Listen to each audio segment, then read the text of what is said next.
Hi everyone. First of all, let me to introduce about myself. My name is Lao Jieling, metric number 2610743, and I'm from Group B. Today, I'm going to present Porter generic value chains, one of the approach in handling strategic issues. Firstly, do you know what is the Porter generic value chain?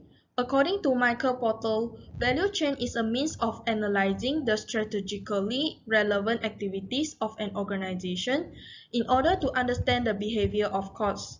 In other words, it can also be described as a systematic approach to examine the development of competitive advantage.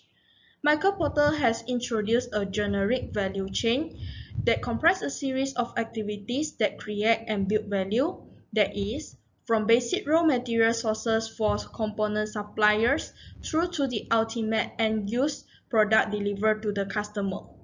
Next, are you curious about who is the founder of Porter generic value chain? It's definitely Michael Porter. And do you know when is the Porter generic value chain being introduced? It was introduced in 1985 in the Book of Competitive Advantage. Next, I will explain how Porter generic value chain approach work. Try to look at the figure. The figure shows the value chain content primary activities, support activities, and the element of margin. Primary activities are those directly related to production, sales, marketing, delivery, and service, while support activities are activities which provide purchase input, human resource, technology, and infrastructure function to support the primary activities. And lastly, the element of margin is also known as added value. According to the figure, there are five primary activities, in which the first one is inbound logistics, which are activities that involve with receiving, handling, and storing input to the production system. The second primary activities is operation, which are activities that convert resource input into the final product, or activity that make out the basic service. And the third primary activities is outbound logistics, which collect, store, and distribute the product to customer. The fourth primary activities is marketing and sales, which are activities related to informing customer about product, persuading them to buy, and enabling them to do so. And the last primary activity will be service, which is activity that enhance or maintain the value of a product or service. Next, I will proceed to the support activity. The first support activity will be procurement, which are activities that acquire the resource input to the primary activities.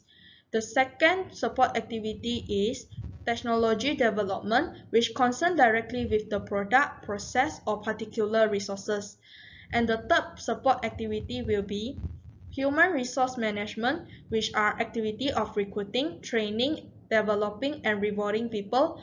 The last support activities will be firm infrastructure, which is system of planning, finance, and quality control.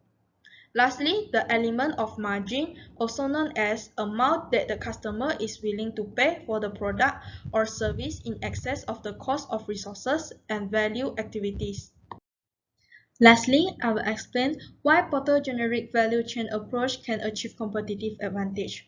Firstly, it is because costs are associated with value-creating activities. Thus, by reducing the cost of various activities in the value chain, the company is able to reduce its cost effectively and achieve competitive advantage.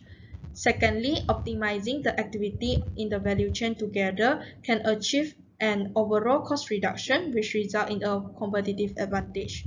Thirdly, managing the value system, which comprise of supplier, firm, channel, and buyer value chain, can gain competitive advantage, which is shown on the right side. And fourth, competitive advantage can be achieved by providing comparable buyer value through performing activity more efficiently than its competitor, for example, giving lower cost to the customer. And lastly, competitive advantage can be achieved by performing activities in a unique way that create greater buyer value and allow a higher price, which is also known as differentiation. That's all from me. Hopefully you can gain a better understanding from my explanation. Thank you.